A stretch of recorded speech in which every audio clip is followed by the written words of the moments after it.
Well, he bataka make. But Jaden Chase, they have to make the fans them know what really are going on. Blessings Nation, and now welcome to the channel. Yeah, man, Jaden Chase, and then I want to bring another reasoning on the topic of current affairs. So if you're new to the channel, well, I'm suggesting that you click the subscribe icon, and of course, let your voice be heard. Like and share the video, and yes, drop a comment in the comment section. Now, let's get right into the reasoning. Now, Nation, Beverly Manley, ex-wife of former Prime Minister, now deceased, Michael Manley, has blasted the JLP administration and exposed deep political secrets. And this might speak to the fact of why Jamaica is so divided, as political divisions within communities have created tension for decades. And based on her statements, politicians had personal issues with one another, which then became a party versus party thing, which then became a community versus community thing. And I couldn't hear from her that will continue the reasoning. Look and listen. The Michael Manley I knew would not have liked it. The one I knew would have seen it as hypocritical and inauthentic. Strongly about it as I think he would have felt about it. Let me tell you why. Here it is, you have what is tantamount to a civil war in the 1970s. Okay. Ideologically, Manley and Seaga could not be further apart. But what a lot of people don't know, that at a personal level, they didn't talk to each other. After that promise Seaga made about the voting list, and he would not have any more elections, whatever, and he did not keep his promise, I don't think they ever spoke at all. My memory of it is that he spoke to Seaga when Seaga was Prime Minister through Hugh Shearer. If he wanted to say anything to Seaga, he would say it to Shearer to take a message to Seaga. And Shearer was fine with that role, and that's how they, quote-unquote, communicated. So short answer to your question is, I think he would have been nauseated by it. And I'm nauseated by it because if you are really authentic about unity, you don't just put the two-man opposing people on a currency note. You start a process at a grassroots level. And you say, this is about truth, reconciliation, whatever you have to call it. And then maybe after a while, and the conversations that take place, and people get to listen to each other, because right now it's very hard. The two tribes cannot listen to each other. Then you could get to a stage where you say, oh, time now. You know, the Michael Manley, I knew. I don't know what he was like in his fifth marriage. I can only speak for my marriage to him. Would not have liked it.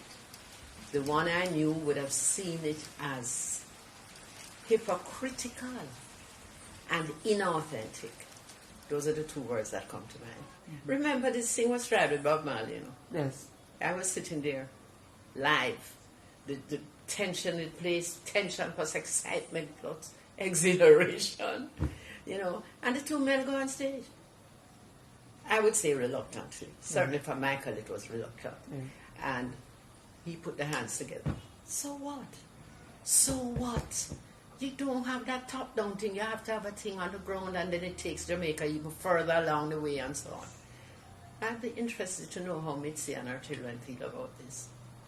Because although we were in opposing camps, we do have a relationship. I haven't spoken to her. But I don't want to go any further with it. I have to just say that Sarah and Natasha have put a statement on Facebook. So Mr. Shearer was the postman between Michael and Eddie.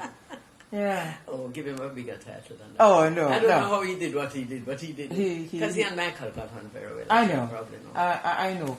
But if I'm not mistaken, I think it was under the PNP government that the $5,000 note came out with Shearer on I think so. Yes. I think so. Yes. And there was no problem. Well, there's No problem at all.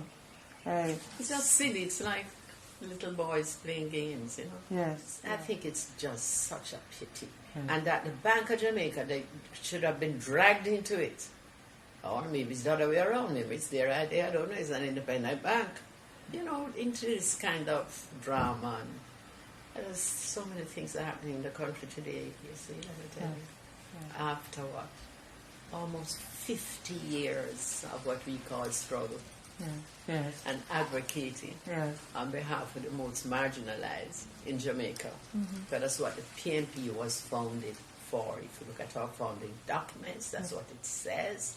We are here through an alliance of classes to cater to the most marginalized in the society. And 50 years later, a number of people are still marginalized. I don't even know, because I haven't heard a government person put it out that kind of stark way to say, look, we're going to have a food security program, we're going to have da. No matter how bad things are now, we're going to have to face some other realities.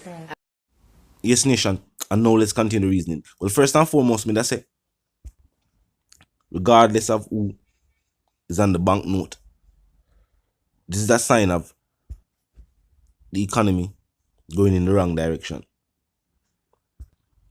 Now that can be changed, but the issue of these notes cannot be reversed. And the inflation will go along with it, and all of these other negative effects will have to be mitigated by a rise in the GDP. Means that people have got to start earn more and spend more upon things where either made on the island or grown or produced on the island. If we start sending more remittance on the island, start do more investments.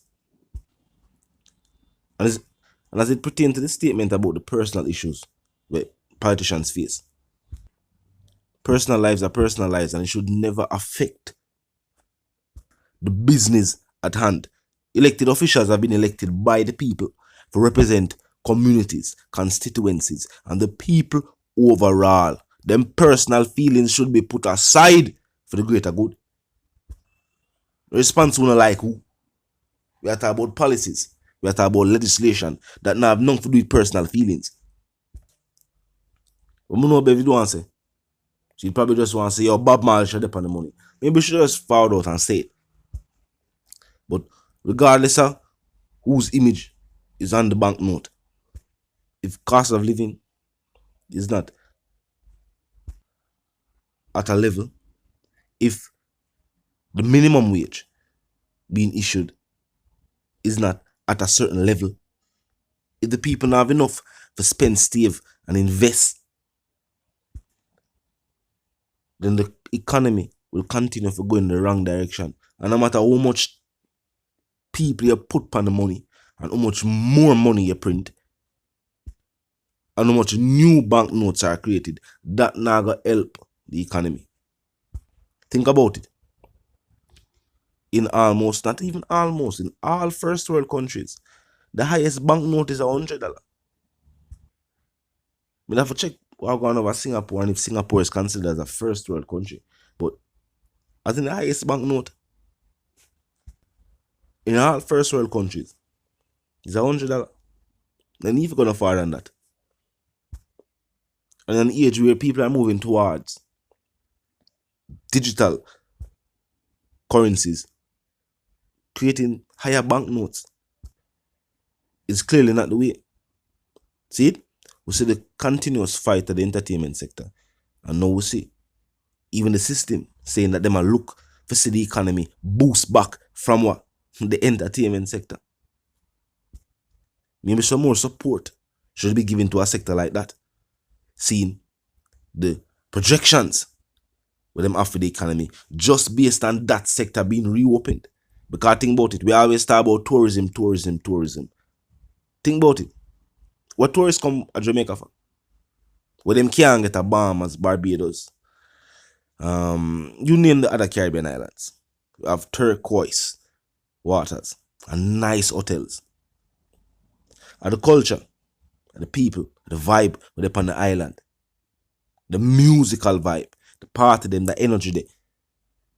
Party I keep on all islands across the Caribbean. But there's nothing like a Jamaican event. Unless a Jamaicans over the island there keep it. And in most first world countries, that's something most people discuss even when they talk about the finances of a country. These first world countries have cities that never close. Meaning say, differently from the 9 to 5 activities. Them have the nightlife, them have clubs, them have restaurants that are 24/7, gas stations where are 24/7, things of that nature. So more GDP is also generated at night time. And that's something with Caribbean islands need to look into. How them can generate more GDP after 12. Are the only way the economy can bounce back. But talk to me in the comment section. I know you feel like, how you feel about what the ex-wife of now deceased and former prime minister, who is now sharing a space on one of the new banknotes issued under the Holness administration. Talk to me, know what you think. You want the sentiments, and for those who don't, well, first and foremost, click the subscribe icon, then the bell icon, and put it on all. Like and share the video. Drop a comment in the comment section. You know what I mean? You know the sentiments, and for those who don't, you might not move settings, fam. And my sentiments for you and yours is, of course, for to live, love, and prosper. Stay tuned until we reason again.